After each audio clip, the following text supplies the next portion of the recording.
시편 23편은 시편 중에서 가장 아름다운 시이고 많은 성도들이 시편 1편과 함께 사랑하고 즐겨 암송하는 시입니다. 그래서 그런지 시편 중에서 가장 많이 설교되어지는 시편이 23편이기도 합니다. 우리나라에서는 그렇지 않지만 서양에서는 이 시편 23편을 장례식에서 그리고 또 결혼식에서 많이 설교한다 그래요. 지난 수천 년 동안 병사들이 전쟁터에 나갈 때 시편 23편을 암송하면서 나갔습니다. 그리고 부상한 병사를 위해서 또 임종이 가까운 성도를 위해서 이들을 위해서 시편 23편을 많이 읽어주고 했습니다. 죽음의 앞에서 또 인생의 큰 변화 앞에서 시편 23편을 많이 읽고 암송하는 이유는 이 시편 23편이 우리 하나님이 누구시고 우리가 하나님과 어떤 관계를 맺고 있는지 잘 말씀해 주고 있기 때문입니다. 제가 어떤 책에서 이런 이야기를 읽은 적이 있습니다. 대기업의 임원으로 잘 나가는 분이 계셨다 그래요. 정년 퇴임을 하게 되어서 이제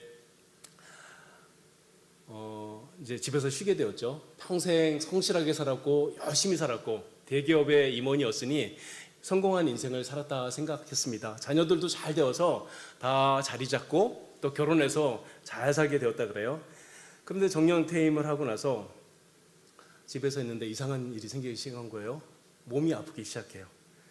은퇴하고 나서 수시로 가슴이 두근거리고 불면증에 시달리고 그 가슴이 답답하고 이상한 일들이 일어나서 견딜 수가 없게 되었습니다.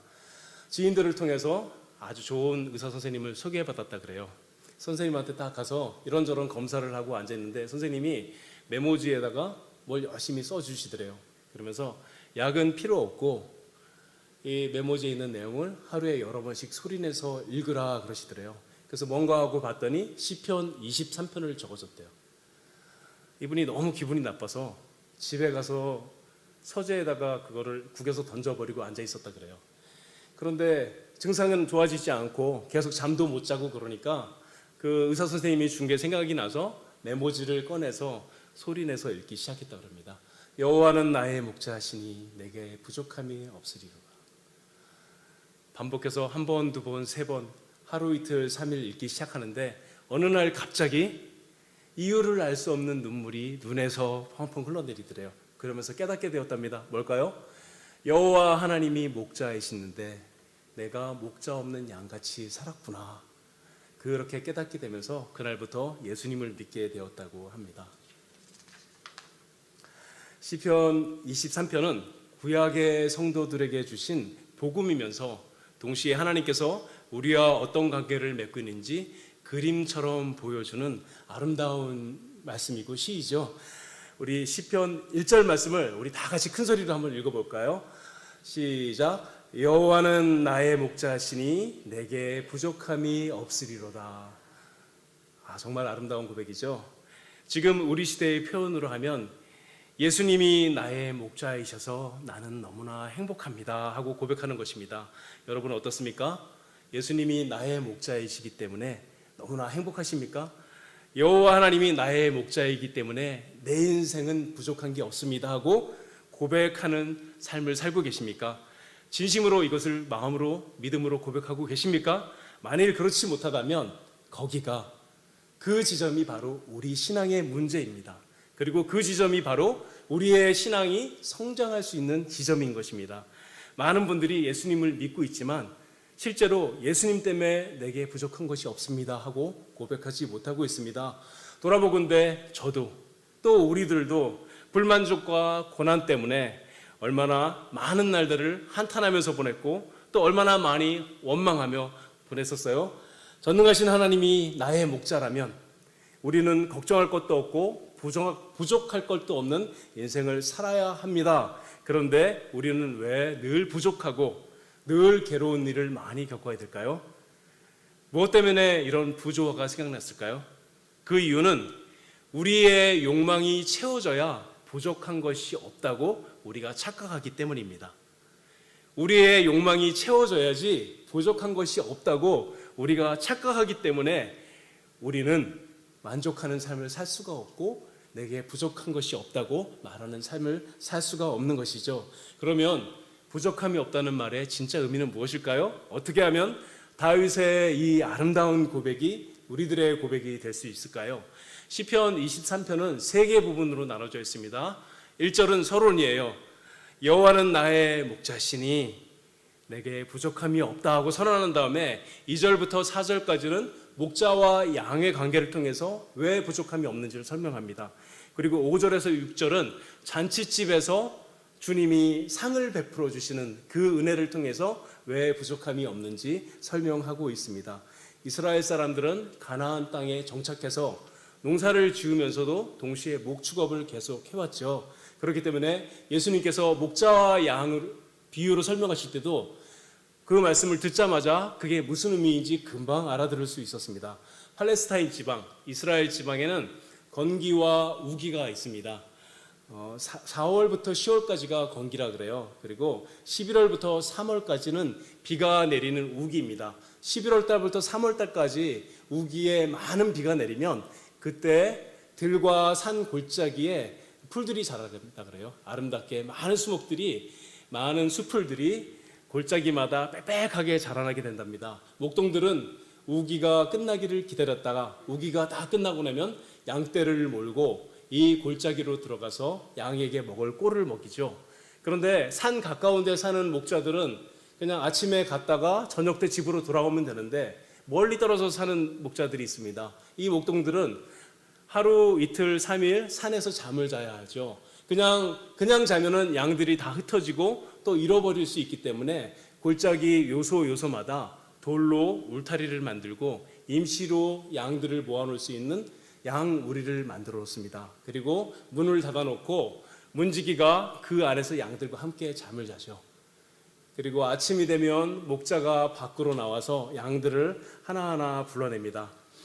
요한복음에서는 목자가 양의 이름을 하나하나 각각 불러서 인도해 낸다고 했습니다. 실제로 목동들은 자기의 양을 전부 다 안다 그래요.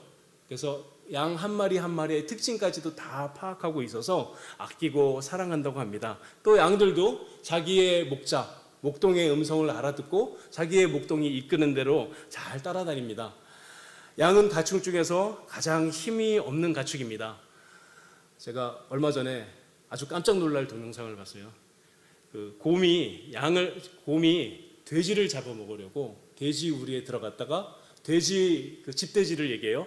집돼지 2마리가 합동 공격을 하는 바람에 곰이 쫓겨나서 도망가는 그런 동영상을 본 적이 있어요. 돼지도 그러니까 힘이 굉장히 센 거죠. 곰이 들어왔을 때 생명의 위협을 느끼니까 기본적으로 자기 방어를 하려고 노력합니다. 우리가 알고 있는 당나귀도 싸움을 아주 잘해요. 그래서 맹수가 달려들면 발길질을 하거나 심지어는 사자하고 붙어서 자기도 사자를 물어뜯고 그렇게 저항을 하다가, 물론 당나귀가 사자한테 이길 수는 없겠죠. 그렇게 저항을 할 수 있는 도구들이 있습니다. 인도와 동아시아에 사는 재미난 소가 있는데 가우르라는 소가 있어요. 호랑이 사자하고 싸워서 이기기로 유명한 소래요. 어느 정도냐면 인도에서는 이 호랑이가 가우르 소를 잡으러 갔다가 오히려 당해서 죽는 경우가 이 가우르라는 소가 호랑이에게 잡히는 경우보다 훨씬 많다 그래요. 그렇죠? 가축들이라 그래도 이러한 능력들을 가지고 있습니다. 그런데 양은 맹수로부터 자기를 지킬 능력이 아무것도 없죠. 몸집에 비해서 하체와 발이 부실해서 잘 달리지도 못합니다. 달리는 걸 보면 뒤뚱뒤뚱 거리면서 달려가죠. 또 시력도 약하고 청력도 약하고 심지어는 후각도 많이 발달하지 못해서 수시로 길을 잊어버린다 그래요. 또 겁이 많아서 맹수가 다가오면은 도망도 못 가고 그 자리에 얼어붙어서 맹수의 밥이 되는 것이 양들입니다. 그렇기 때문에 양은 야생에서, 맹수가 있는 야생에서 실제로 길게 생존하는 것이 불가능합니다. 양은 힘이 없는 가축이지만, 이렇게 보잘것없는 가축이지만 목자와 함께 있으면 안심하고 생활을 할 수 있습니다. 목자가 사나운 짐승을 막아주고 때를 따라 풀을 먹이고 물을 먹이고 밤낮으로 양떼를 안전하게 지켜주기 때문입니다. 선한 목자는 양떼가 아무리 많아도 하나하나 모두를 알고 아픈 것이 없나, 밥은 잘 먹나 보살펴 줍니다. 그래서 양은 목자와 함께 있는 동안 부족함이 없는 것입니다. 시편 23편은 다윗의 시인데 다윗은 목동으로 살았기 때문에 목자가 양을 어떻게 돌보는지를 잘 알고 있었습니다. 많은 신학자들이 다윗이 이 시편 23편을 지은 시기를 압살롬에게 피해서 달아나서 광야에서 머물 때 지은 시라고 추정합니다. 다윗은 아들 압살롬에게 궁정에서 쫓겨나서 비참하게 맨발로 울면서 달아났습니다. 그리고 광야에 머물러 있었죠. 광야에서 돌베개를 하고 잠을 자는 다윗을 한번 생각해 보십시오. 조금 전까지 왕이었습니다. 광야 들판에 돌베개를 하고 쪽잠을 자는 다윗. 밤하늘에 반짝이는 별들을 보면서 다윗은 무엇을 생각했을까요? 자기 인생 전체를 돌아봤을 것입니다. 다윗의 인생은 하나님의 목자였습니다. 하나님께서 젖먹이 다윗을 보호해 주시고 어린 시절부터 하나님의 말씀을 배우게 하셨습니다. 소년이 되어서 양을 치는 목동으로 살아가는 동안에도 하나님은 함께 하시며 지켜주시고 사나운 짐승과 싸울 때도 보호해 주셨죠. 골리앗이라는 거인을 만날 때도 두려움 없이 나가서 싸워서 이기도록 해 주셨습니다.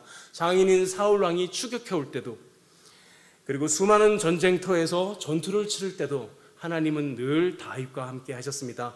때로는 미친 사람 흉내를 내면서 비굴하게 목숨을 구걸해야 할 때도 있었고, 모든 것을 버려두고 맨발로 울며 달아나기도 했고, 음식을 구하지 못해 굶주린 상태로 여러 날을 견디기도 했어야 했습니다. 수많은 날들을 눈물로 지새우고, 그리고 그 많은 날들을 지내는 동안에도 하나님이 자기와 함께 하셨다는 사실을 알고 있었습니다. 그래서 다윗은 이렇게 고백한 것입니다. 여호와는 나의 목자시니 내게 부족함이 없으리로다. 내 인생을 다 돌아보건대 하나님이 나의 목자이셨기 때문에 나는 부족함이 없었다 하고 고백하고 있는 것입니다. 우리들도 마찬가지죠. 인생을 산다는 것은 너무나 슬픈 일입니다. 모든 인생에는 고생과 수고와 눈물이 가득합니다. 인생이 수고와 눈물이 가득한 이유는 죄인으로 태어나서 망가진 세상에서 죄를 지으면서 살아가기 때문입니다. 그러니 수고와 눈물이 마를 날이 없습니다. 죄를 먹고 마시다가 죄악 가운데 고생하고 수고하며 살다가 허무하게 사라져가는 것이 인생입니다. 그런데 하나님께서 저와 여러분에게는 은총을 베풀어 주셨죠. 목자가 양의 이름을 부르듯이 저와 여러분의 이름을 불러서 교회에 나오게 하셨습니다. 주일학교에 다니게 하시고 하나님의 말씀을 배우게 하시고 인생의 고비고비마다 하나님은 우리와 함께 하셨습니다. 때로는 다윗처럼 비참한 눈물을 흘려야 했고, 가족들도 우리를 이해하지 못하고 친구들이 우리를 배신하기도 하고 직장에서 떠나야 하기도 하고 사업이 망가지기도 했습니다. 때로는 높아지기도 했고 때로는 낮아지기도 했고, 그러나 확실한 것은 하나님께서 단 한 번도 우리의 상황과 상관없이 우리를 떠나지 아니하고 우리와 함께 해오셨습니다. 돌아보건대 우리가 살아온 모든 인생의 날들도 하나님께서 우리의 목자이셨습니다. 하나님께서 우리의 목자이셨기 때문에 오늘까지 우리가 이 인생을 살아올 수 있었고 여기에 이 자리에도 앉아있을 수 있는 것입니다. 그런데 우리에게 모순된 현실이 있죠. 여호와 하나님이 우리의 목자이신데 우리의 인생에는 부족함과 고난과 아픔이 늘 있어 왔습니다. 이렇게 부족함이라는 현실이 있는데 하나님의 목자이시기 때문에 부족함이 없다고 고백하는 이유가 무엇일까요? 우리의 인생에는 틀림없이 아픈 일이 있고 우리에게는 부족함이 있는데 왜 여호와가 우리의 목자이시기 때문에 내게는 부족함이 없습니다 하고 고백하는 것일까요? 여호와 하나님이 우리의 목자이기 때문에 부족함이 없는 첫 번째 이유는 우리가 안전하기 때문입니다. 우리의 안전이 보장되어 있기 때문입니다. 양은 목자와 있을 때 가장 안전한 안전 보장을 받죠. 그래서 편하게 쉴 수 있고 안심하며 꼴을 먹으러 돌아다닐 수 있습니다. 우리도 마찬가지입니다. 예수님은 우리의 목자이십니다. 사람들은 목사님을 목자라고 말하는 경우가 많이 있죠. 그렇죠? 비유적으로 그렇게 말하는 겁니다. 사람인 목사는 목자가 아닙니다. 목자는 우리의 유일한 목자는 예수 그리스도이십니다. 아멘. 그렇죠? 다시 한번요. 사람이 우리의 목자가 아니라 우리의 유일한 목자는 예수 그리스도입니다. 사람인 목사님들은 어떤 걸까요? 사람인 목사님은 우리의 목자이신 예수 그리스도께서 양떼를 말씀으로 섬기라고, 말씀으로 수종들라고 세워진 종들인 것이죠. 그렇죠? 여호와 하나님, 우리 주 예수 그리스도가 우리의 목자입니다. 예수님이 목자일 때만 우리에게는 부족함이 없습니다. 왜냐하면 예수님께서 목자일 때만 우리가 안전보장을 받기 때문입니다. 요한복음 10장 11절에서 이렇게 말씀합니다. 나는 선한 목자라. 선한 목자는 양들을 위하여 목숨을 버리거니와. 선한 목자들은 양들을 위해서 목숨을 버립니다. 선한 목자만이 양들을 위해서 목숨을 버릴 수 있습니다. 선한 목자가 양떼를 위해서 목숨을 버리는 이유는 우리의 죄의 문제를 해결하시고 우리를 위해서 죽어야지만 우리가 생명을 얻을 수 있기 때문입니다. 우리가 잘 아는 이사야서 53장 5절에서 이렇게 말씀합니다. 그가 찔림은 우리의 허물 때문이요 그가 상함은 우리의 죄악 때문이라. 그가 징계를 받음으로 우리가 평화를 누리고 그가 채찍에 맞음으로 우리는 나음을 받았도다. 예수 그리스도를 목자로 섬기고 따르는 사람에게는 부족함이 없습니다. 왜냐하면 그의 영혼이 안전하기 때문입니다. 죄와 사망에서 구원을 받았고 악마의 세력에서 안전하게 보호함을 받았습니다. 환난이나 핍박이나 적신이나 기근이나 칼이나 그 어떤 악마의 세력이 올지라도 목자의 보호 아래 있기 때문에 저와 여러분은 안전합니다. 예수님이 우리의 목자이기 때문에 저와 여러분은 안전합니다. 이것이 복음이고 이것이 복음이 우리에게 주는 가장 중요한 사실입니다. 죄와 사망이라는 인생의 가장 큰 문제, 가장 근본적인 문제가 해결되었기 때문에 우리에게는 부족함이 없는 것입니다. 다윗도 이 사실을 잘 알고 있었기 때문에 그래서 사망의 음침한 골짜기에서도 해를 두려워하지 아니하고 여호와의 집에서 내가 영원히 살 것이라고 고백한 것입니다. 두 번째로 부족함이 없다고 말하는 이유는 우리가 어떤 상황 속에 있을지라도 그리스도인으로 성도로 살아가기에 부족함이 없기 때문입니다. 다시 한번요. 부족함이 없는 두 번째 이유는 우리가 어떤 상황 가운데 있을지라도 아무리 고통 가운데 있을지라도 우리가 그리스도인으로 구원받은 성도로 살아가기에 부족함이 없기 때문입니다. 우리들은 인생이 높아져야지만 하나님께서 영광을 받는다고 생각하는 경우가 많이 있습니다. 우리가 잘 나가고 돈도 많이 벌고 성공하고 높아지고 공부도 잘하고 뭐든지 잘 나가는 사람이 있어야 하나님께서 더 크게 영광을 받으신다고 생각합니다. 그래야 세상에 영향력도 비치고 성공한 사람이 복음을 전해야 복음도 잘 증거될 것이라고 생각하는 것이죠. 같은 맥락에서 우리의 삶에서 고난과 고통이 없어야지만 성도답게 살아갈 수 있을 것이라고 착각합니다. 그렇지 않습니다. 바울은 고린도전서 7장 21절에서 이렇게 말합니다. 내가 종으로 있을 때 부름받았느냐 염려하지 마라. 내가 자유롭게 될 수 있거든 그것을 이용하라. 이렇게 말합니다. 노예로 살면서 예수님을 믿고 성도가 된 그 성도들에게 바울이 형제들에게 권면하는 말씀이죠. 노예로 지나다가 은혜를 받아서 예수님을 믿었습니다. 그러나 노예살이라는 고단한 현실이 아직 여전히 변화되고 있지 않았습니다. 예수님을 믿고 구원받았으니 이제 노예에서 벗어나 현실의 삶도 좋아지면 좋을 텐데 노예라는 현실은 변화되지 않죠. 벗어나고 싶은 것은 인간의 당연한 마음입니다. 바울은 이 마음을 무시하지 않고 그래서 노예에서 벗어날 수 있으면 벗어나라 그렇게 말합니다. 그런데 노예로 지낼지라도 염려하지 말라고 말합니다. 무엇을 염려하지 말라는 것일까요? 노예로 있어도 구원받은 성도로 살아가기에 부족함이 없기 때문입니다. 그래서 7장 22절에서 이렇게 말합니다. 주 안에서 부르심을 받은 자는 종이라도 주께 속한 자유인이요 또 그와 같이 자유인으로 있을 때 부름받은 자는 그리스도의 종이니라. 노예로 살아가는 것은 힘든 일이죠. 노예로 살아가는 고달픈 현실 속에서도 죄에서 구원받은 자유인이란 구원받은 성도라는 신분, 성도로 살아가기에 부족함이 없다는 것입니다. 우리들도 마찬가지입니다.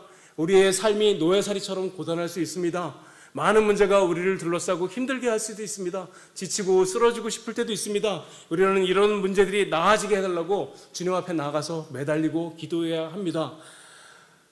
바울이 종으로 있으면서 부름받은 형제들에게 자유할 수 있으면 자유라고 한 것처럼 우리들도 우리가 겪고 있는 고난에서 벗어나려고 노력하고 애쓰고 기도해야 합니다.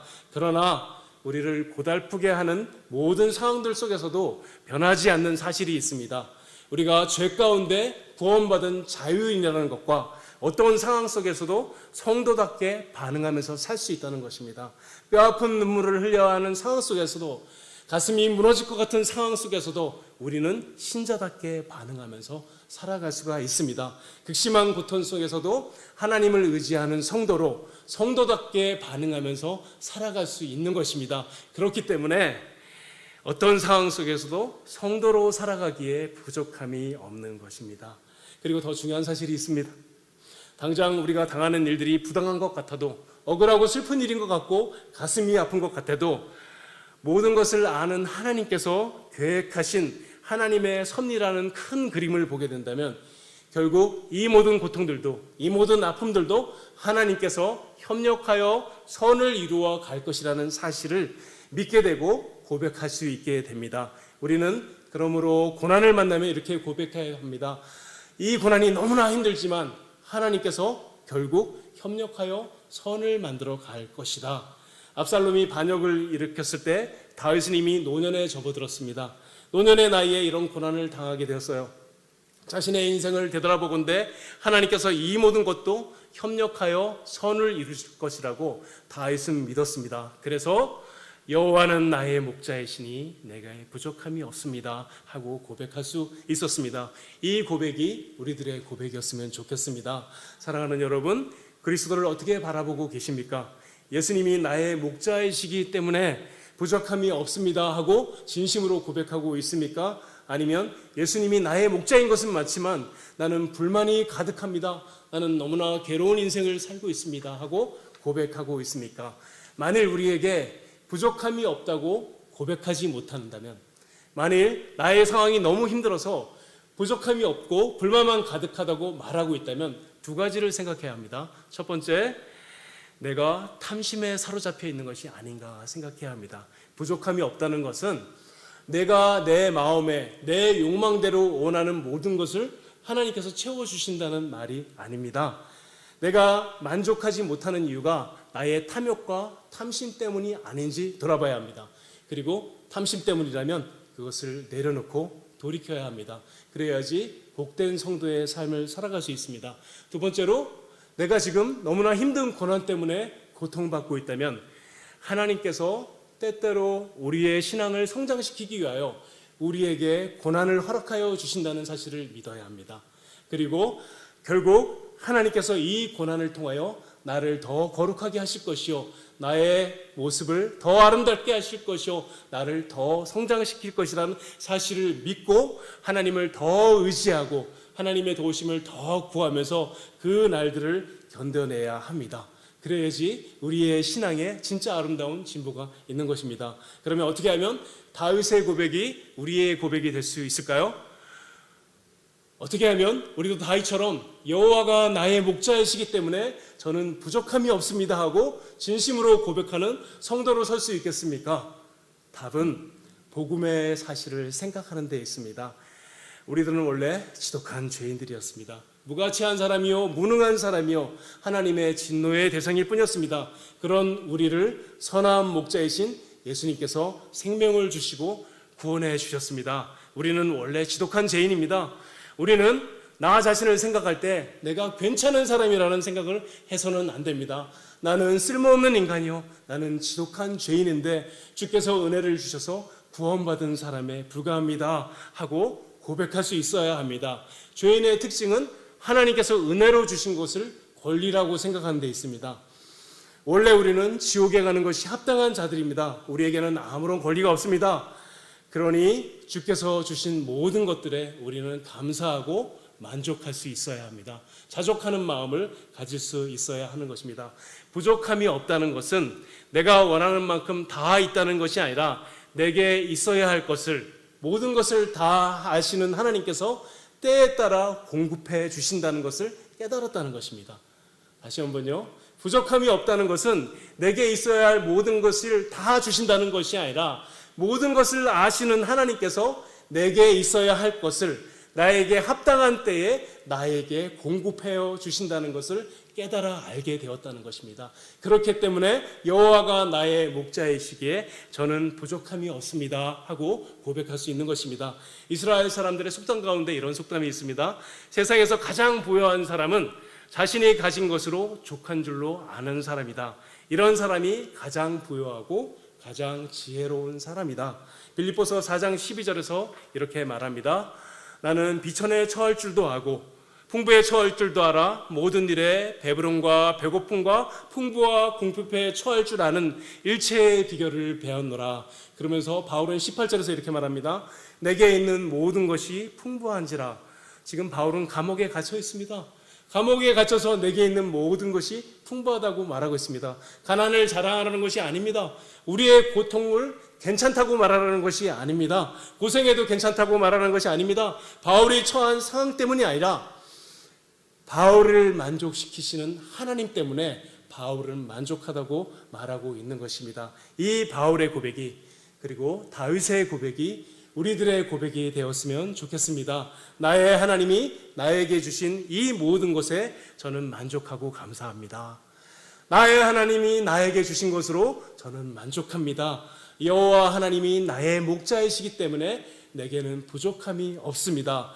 이렇게 우리 모두가 진심으로 고백했으면 좋겠습니다.